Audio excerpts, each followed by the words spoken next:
Junjung Duli sudah dekat mengatur sembah.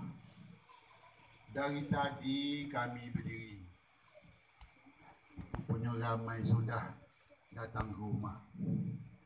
Itu dia. Alhamdulillah wa syukurillah. Kalau tadi membuka kata dibuka di malam hari. Kalaulah tadi yang siapa nak berkata, inilah Rusdi yang menanti.